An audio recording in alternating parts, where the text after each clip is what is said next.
En la vez pasada, en la última vez, la humildad, y después pasamos a ver la sumisión, ¿se recuerdan, verdad? Desde el capítulo número 2, del verso 1 al verso 11, veíamos la humildad del Señor y empezamos a ver del verso 12 en adelante hasta el capítulo 3:1, veíamos la sumisión, donde en los primeros 11 versos del capítulo 2, Pablo está enseñando la importancia de reflejar la humildad de Cristo, recuerda. Pero es importante, hermanos, que tengamos en cuenta que para reflejar la humildad del Señor, tenemos que tener una plena comunión con Él, hermanos. No podemos estar alejados, tenemos que estar en una plena comunión con Él y permitirle al Señor que por medio de su Espíritu Santo obre en nuestras vidas. Su Espíritu produzca en nosotros ese deseo, ese anhelo de ser como Él, hermano, de vivir como Él. Y lo más importante, como veíamos en el verso 2, de ser luminares en el mundo, hermanos. La segunda mitad.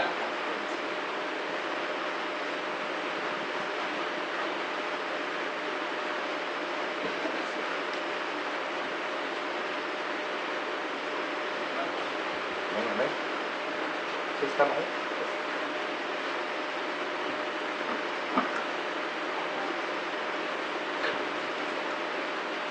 Entonces de eso se trata la segunda mitad del capítulo 2, hermanos. Decíamos que para imitar la humildad de Cristo debemos someter nuestra voluntad a Él. ¿Se recuerdan que eso lo veíamos? ¿Verdad? Y en el verso 12 vamos a hacer una recapitulación así rápida de un par de minutos. En el verso 12 veíamos eso. Pablo nos está animando a someternos a la voluntad del Señor, hermano, prácticamente. Entonces, vemos en los versículos 12 y 13, dice: por tanto, amados míos, como siempre habéis obedecido, no solamente en mi presencia solamente, sino mucho más ahora en mi ausencia, ocupaos en vuestra salvación con temor y temblor. Porque Dios es el que produce en vosotros el querer, así el querer como el hacer por su buena voluntad. Pareciera, decíamos, que como que de pronto Pablo nos está, este verso donde dice ocupaos de vuestra salvación con temor y temblor, pareciera de pronto como que hagan un esfuerzo, ¿verdad?, por salvarse, pero en ninguna manera está hablando Pablo ni está enseñando del autoesfuerzo con respecto a nuestra salvación. Amén. Porque la salvación es ¿por qué, hermanos? Por gracia, es un favor inmerecido. Prácticamente lo que estamos viendo aquí, hermanos, que Pablo les está diciendo o se está refiriendo es al esfuerzo que debe de seguir o que debe de hacer el cristiano para luchar y mantenerse enfocado en Jesucristo. Ahí está la cosa, hermanos. Ahí está el punto medular. Por eso le está diciendo: ocupaos en vuestra salvación con temor y temblor. Esforzarnos, pero para poder luchar contra nuestros tres grandes enemigos. ¿Se recuerdan, verdad? Tanto nos han enseñado, ¿verdad? El mundo primeramente, ¿verdad? La carnita, ¿verdad? Y el propio maligno, hermano. Son nuestros enemigos. Entonces, la lucha del creyente es esforzarse para derrotar el mal, hermano, por mantenernos firmes en el Señor, como decía Efesios, y promover el bien que se encuentra sembrado en su corazón y en el mío, hermanos, por la obra que inició un día el Espíritu de Dios, hermanos. Porque como dice el siguiente verso, Dios es el que produce en vosotros así el querer como el hacer por su buena voluntad. Entonces, vemos esto, que la salvación es por gracia, pero el esfuerzo debe de ser con diligencia para que presentemos nuestros cuerpos o nuestras vidas ante el Señor como obreros aprobados, hermanos. De eso se trata, ¿verdad? Como decía en la segunda de Timoteo, procura con diligencia presentarte ante el Señor como un obrero aprobado que no tiene de qué avergonzarse, hermanos. Amén. Decía también por otra parte, apártese de iniquidad todo aquel que invoca el nombre del Señor. Entonces, hermanos, debemos de tener bien en claro que Dios ejecuta, ordena y dirige el proceso de salvación. Eso estamos claros todos, amén. El Señor es el que ejecuta, el que dirige y el que ordena. Que usted y yo se salven nuestras almas, amén. Pero nosotros siempre debemos de estar en aquella lucha espiritual por rechazar el mal. Amén. Ese debe de ser el esfuerzo del cristiano, rechazar el mal y seguir el bien. ¿Se recuerdan esa cita que veíamos en Deuteronomio? Yo pongo ante ti dos caminos, el camino del bien y el camino del mal, pero aún así nos exhorta y nos dice, agarra el camino del bien para que te vaya bien, valga la redundancia. Entonces, estamos con eso, hermanos. Vamos a ver ahora que el gozo es experimentado cuando nosotros nos sometemos voluntariamente al Señor, por amor a Él, con la convicción de haber experimentado su amor y su perdón en nuestro corazón. Aquel cristiano que ha experimentado su amor y su perdón, ese cristiano, el Señor ha hecho una obra en su vida. Y por esa misma, haber recibido ese perdón y haber recibido ese amor, entonces respondiendo a eso, tiene que someter su vida a Él.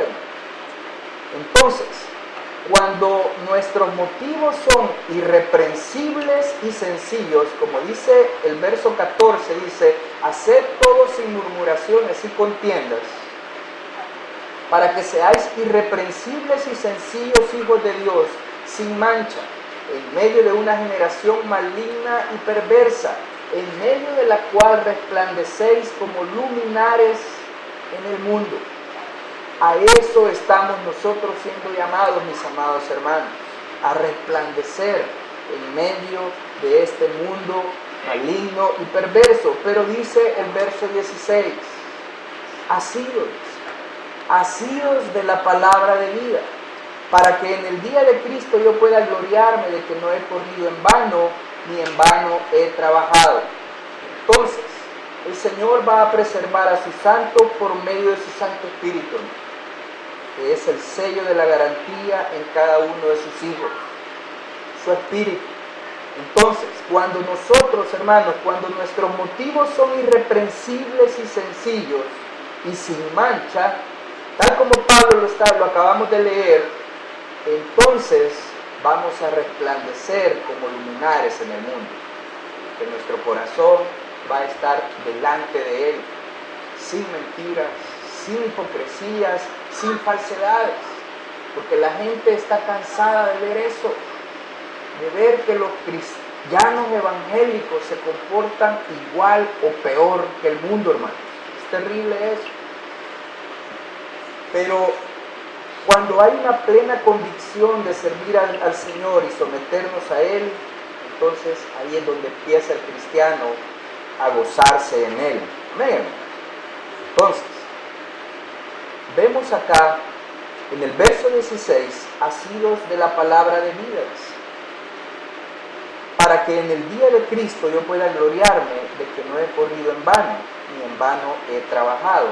Entonces, hermanos, hemos recibido nuestro esfuerzo en su palabra, asidos de la palabra, agarrados de la palabra.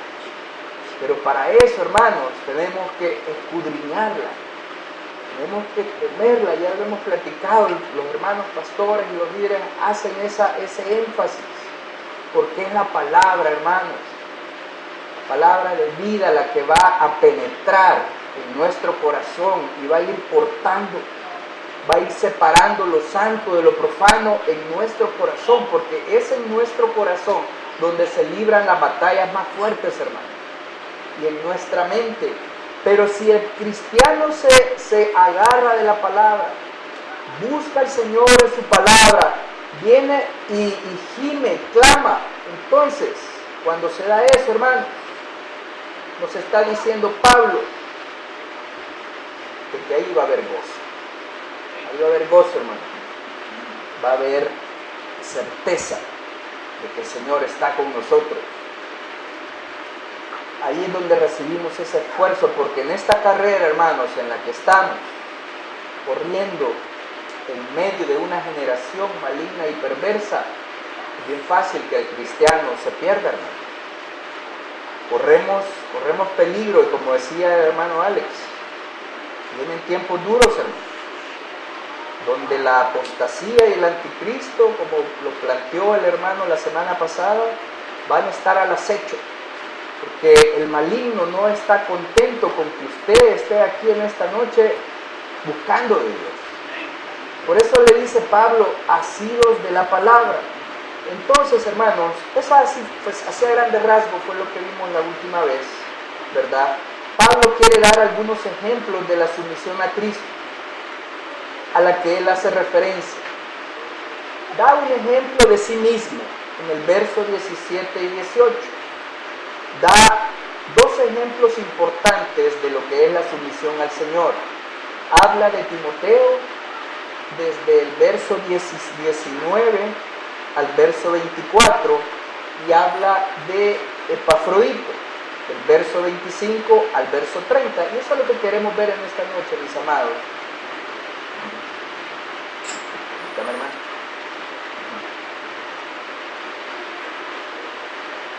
Eso es lo que queremos ver en esta noche, donde Pablo se está presentando brevemente en el verso 17. Dice, y aunque sea derramado en libación sobre el sacrificio y servicio de vuestra fe, me gozo y regocijo con todos vosotros. Asimismo, gozaos y regocijaos también vosotros. Verso 19. Vamos a leer un poquito, hermanos. Espero en el Señor Jesús enviaros pronto a Timoteo, para que yo también esté de buen ánimo al saber de vuestro estado. Pues a ninguno tengo del mismo ánimo y que tan sinceramente se interese por vosotros, porque todos buscan lo suyo propio y no lo que es de Cristo Jesús. Pero ya conocéis los méritos de él, que como hijo a padre ha servido conmigo en el Evangelio. Así que a este espero enviaros, luego que yo vea cómo van mis asuntos. Y confío en el Señor que yo también iré pronto a vosotros. Mas tuve por necesario enviaros a Epafrodito, mi hermano, mi colaborador y compañero de milicia, vuestro mensajero y ministrador de mis necesidades. Porque él tenía gran deseo de veros a todos vosotros, y gravemente se angustió porque habíais oído que había enfermado. Verso 27. Pues en verdad estuvo enfermo a punto de morir, pero Dios tuvo misericordia de él, y no solamente de él, sino también de mí, para que yo no tuviese tristeza sobre tristeza. Así que le envío con mayor solicitud, para que al verle de nuevo os gocéis y yo esté con menos tristeza. Recibidle pues en el Señor con todo gozo, y tened en estima a los que son como él. Porque por la obra de Cristo estuvo próximo a la muerte, exponiendo su vida para suplir lo que faltaba en vuestro servicio por mí. Capítulo 3, verso 1. Por lo demás, hermanos, gozaos en el Señor. A mí no me es molesto el escribiros las mismas cosas, y para vosotros es seguro. Amén, hermano. Entonces, Pablo se presenta brevemente en el verso 17. Y dice, aunque sea derramado en libación sobre el sacrificio y servicio de vuestra fe, me gozo y regocijo con todos vosotros. Entonces, hermanos, en el verso 17, de ahí veíamos los ejemplos de Timoteo y Epafrodito, pero Pablo está usando la imagen de sacrificio para indicar la profundidad de la sumisión que debemos de ofrecer. Y esa es la reflexión en el sacrificio de Cristo en este verso. Es Jesucristo, hermanos, y no nosotros, el ejemplo de sumisión que debemos de seguir. No es la sumisión de Alex, no es la sumisión del hermano, ni del hermano Jorge, ni de los otros. No es la sumisión a él. Primeramente es la sumisión a Jesucristo la que está hablando aquí, hermano. Cuando nuestra voluntad es sometida al Señor en su totalidad, su Santo Espíritu obra en nuestras vidas, entonces vamos a tener la capacidad para podernos someter a aquella autoridad que el Señor ha puesto enfrente de nosotros, hermanos. Amén. Entonces, 3 palabras usa aquí Pablo que demuestran el ejemplo de Cristo y el subsiguiente ejemplo que ellos deben de seguir. Dice en el verso 17, y aunque sea derramado en libación sobre el sacrificio. La libación, hermanos, era un ritual religioso, o era una ceremonia de la antigüedad que consistía en la aspersión de una bebida en ofrenda a un dios. Esta práctica no era solo judía, esta práctica la usaban los griegos, los romanos, los judíos también. Entonces, es una reflexión de los sacrificios que se hacían en la antigüedad.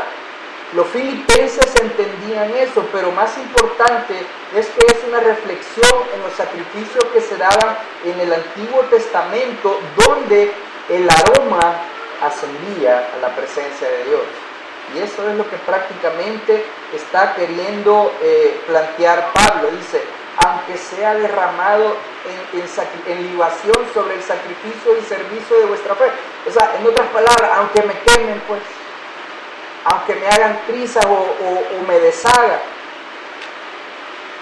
me gozaré y me regocijaré con todos vosotros. Está diciendo que no le importa dar su vida, no le importa sacrificarse, no le importa ser presentado en sacrificio, pero aún en esas circunstancias se va a gozar y se va a regocijar con los hermanos. Entonces eso es importante. Y de ahí menciona la palabra sacrificio. El énfasis no es en el proceso, sino en la víctima, en el que se sacrifica. ¿Se recuerdan Romanos 12? Vamos a Romanos 12. Romanos capítulo 12 dice, verso 1. Así que, hermanos, os ruego por las misericordias de Dios que presentéis vuestros cuerpos en sacrificio vivo, santo, agradable a Dios, que es vuestro culto racional. No os conforméis a este siglo, sino transformados por medio de la renovación de vuestro entendimiento, para que comprobéis cuál sea la buena voluntad de Dios, agradable y perfecta.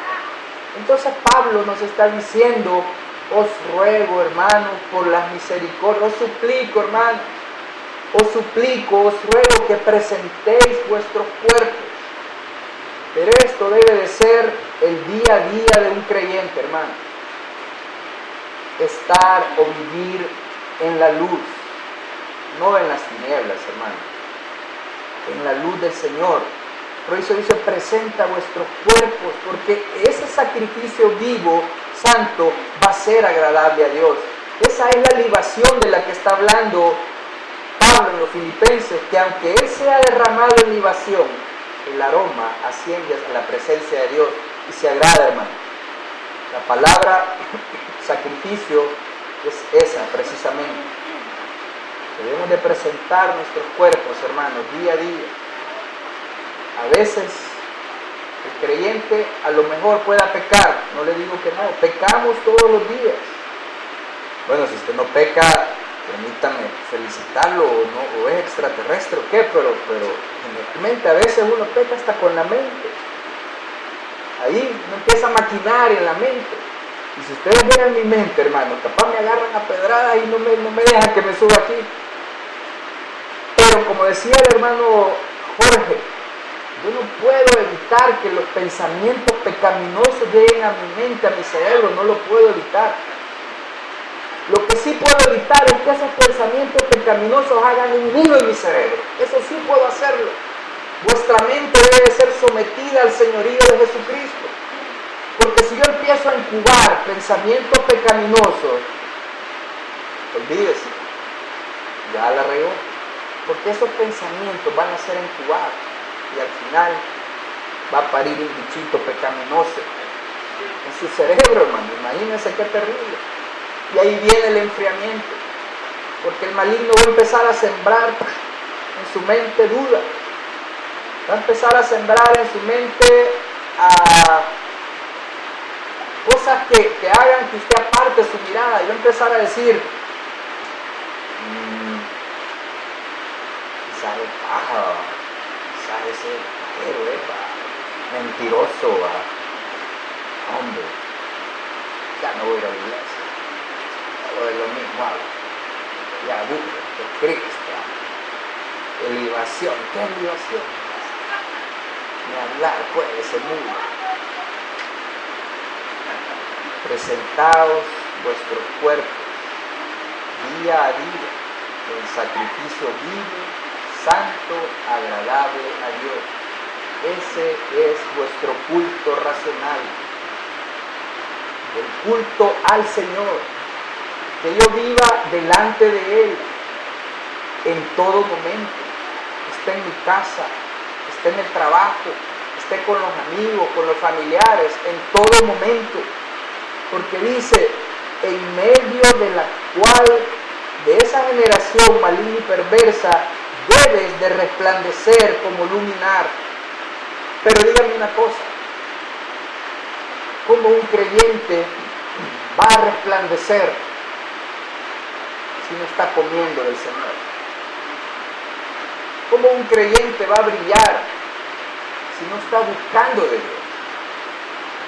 ¿Cómo un creyente va a transmitir la vida de Jesucristo si no se alimenta de Él? Difícil. Porque haga una prueba pero es un tanto arriesgada hacer esa prueba, pero mejor no lo haga, mejor hipotéticamente planteémoslo. Alguien que pase una semana sin orar y sin leer la palabra, una semana, ¿cómo va a estar ese corazón?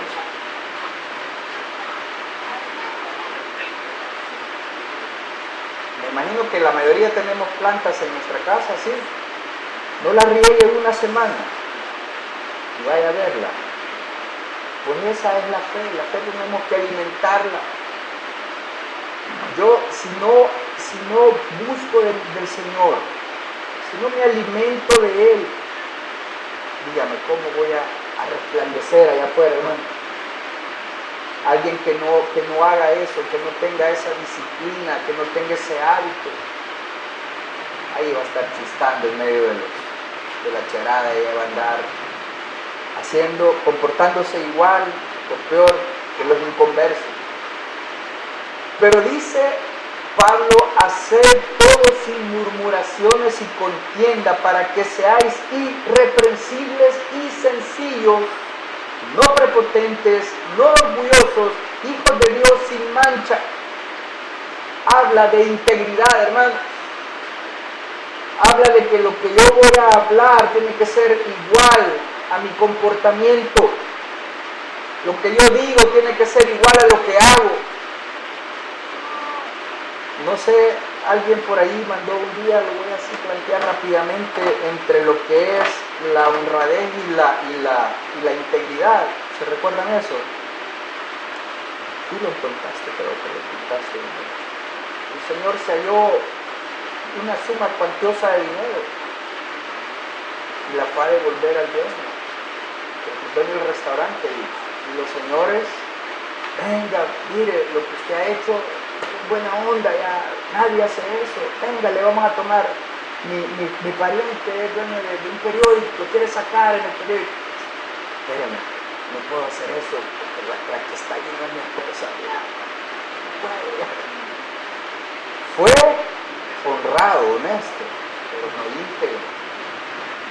¿Alcanzan a ver eso, hermano? Esa es la integridad de que está hablando, para que hagamos todos sin murmuraciones y contienda, para que seáis irreprensibles y sencillos, hijos de Dios sin mancha, en medio de una generación maligna y perversa. Entonces, hermanos, volviendo al punto, Pablo plantea en el verso 17 tres aspectos que demuestran el ejemplo de Jesucristo de su misión. Fue derramado en libación, ya dijimos, ¿verdad? Donde la libación está, ya veíamos, salud hermana, veíamos que era una reflexión a los sacrificios del antiguo tiempo, donde lo que prevalecía era el aroma que ascendía a Dios. Vemos también el sacrificio que nosotros debemos de presentarnos día a día, y vemos el servicio, que es el servicio que debemos de presentar con las personas, hermanos. Ahora veamos el ejemplo rápidamente, hermanos, de Timoteo. Del verso 19, Pablo presenta el ejemplo de Timoteo como una persona que se sometió a Cristo. Los filipenses lo conocían a Timoteo. Vamos a Hechos, por favor. Hechos capítulo número 16. Hechos 16. Porque Timoteo había acompañado a Pablo y Lucas en su primer contacto con los filipenses. Capítulo número 16 de Hechos.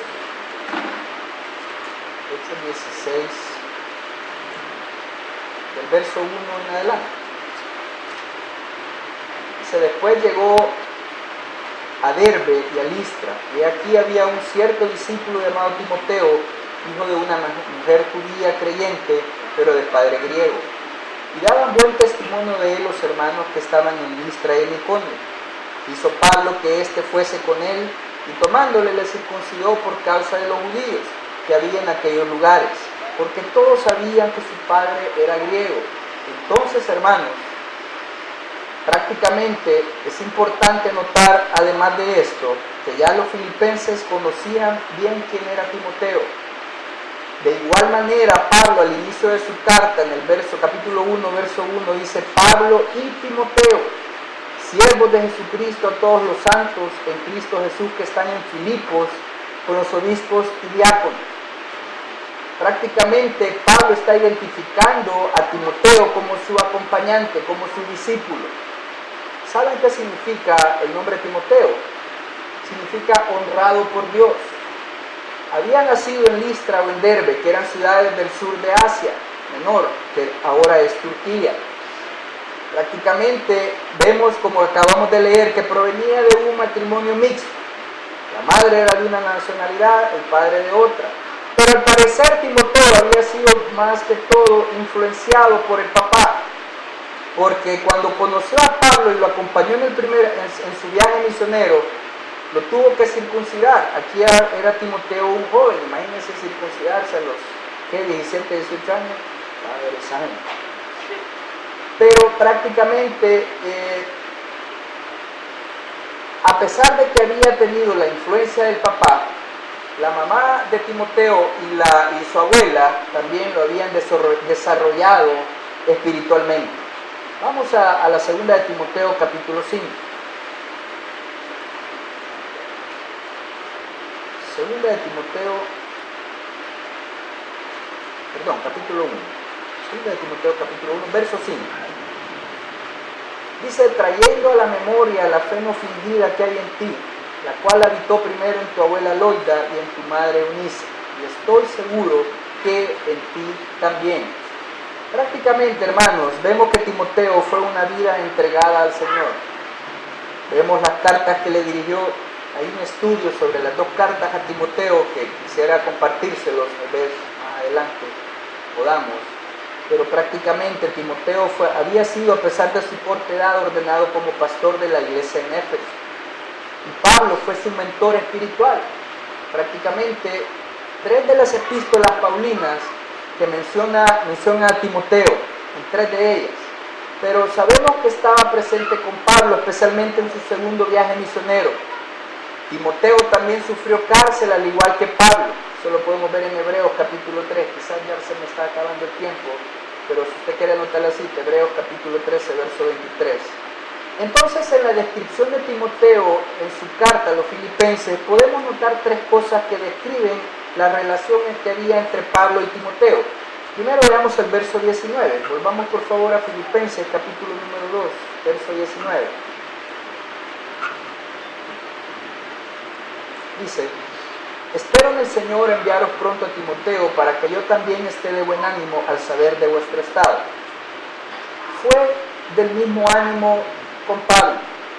Esta palabra es compuesta de 2, misma y alma. En todo el Nuevo Testamento, hermano, el término es usado solamente en este versículo, este buen ánimo. Quiere decir que ambos tenían el mismo sentir, el sentir del Señor, la mente del Señor, los pensamientos del Señor. En otras palabras, había unidad en el espíritu, en ellos. Ese es el primer punto, el mismo sentir. Lo segundo, fue un siervo aprobado. Dice, pues a ninguno tengo del mismo ánimo que tan sinceramente se interesa por vosotros. Fue un siervo aprobado, era un compañero de Pablo incondicional. Le sirvió como su mentor y Pablo consideraba a Timoteo como un liderazgo, a pesar de su juventud, un liderazgo maduro, hermano. Por lo cual, eso le debió que Timoteo fuese ordenado como pastor en Éfeso. Pero también en el verso 22 dice, verso 21 dice, porque todos buscan lo suyo propio, no lo que es de Cristo Jesús. Pero ya conocéis los méritos de Él, que como hijo a padre ha servido conmigo en el Evangelio. O sea que Timoteo mostraba una genuina preocupación por los demás. Esa es una de las cosas que Pablo menciona mucho en la carta a los Filipenses. Un cristiano maduro debe de preocuparse más por otros que por uno mismo. O sea que Timoteo mostraba un corazón compasivo y comprensivo. Vea capítulo 2 de Timoteo, verso 3. Nada hagáis por contienda o por vanagloria, antes bien con humildad, estimando a cada uno a los demás como superiores a él mismo, no mirando cada uno por lo suyo propio, sino cada cual también por lo de otro. Tremendo, hermano. Tremendo. A mí esto me deja, nada hagáis por contienda o vanagloria, antes bien con humildad, estimando cada uno de los demás como superiores a él mismo, no mirando cada uno por lo suyo propio, sino cada cual también por lo de otro. Y eso es lo que está planteando, lo que estaba mostrando Timoteo, una genuina preocupación por los demás, y manifestaba también un corazón servicial, hermano. Timoteo se puso, o estaba más bien dicho, a la disposición de los demás. Entonces vemos aquí como Timoteo estaba en una actitud de sumisión, primeramente a Dios, hermano, y luego a Pablo, que fue su mentor, fue su guía y su padre espiritual, fue su pastor aquí en la tierra. Entonces Timoteo reconoció eso, y es precisamente lo que nos exhorta Hebreos capítulo 13. Vamos a Hebreos rapidito, hermano. Hebreos capítulo 13. Hebreos capítulo 13, verso 17. Hebreos capítulo 13, verso 17. Hebreos 13, 17. Dice 13, 17. Obedeced a vuestros pastores, sujetados a ellos, porque ellos velan por vuestras almas, como quienes han de dar cuenta, para que lo hagan con alegría y no quejándose, porque esto no os es provechoso. Decíamos en la primera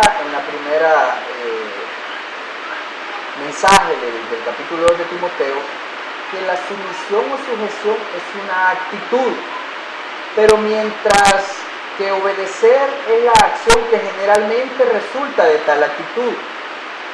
Desde el punto de vista bíblico, hermanos, la sumisión textual, se la leo, se define como aceptar que Dios puede perfeccionar su plan para mi vida a través de la persona que Él ha puesto en autoridad sobre mí.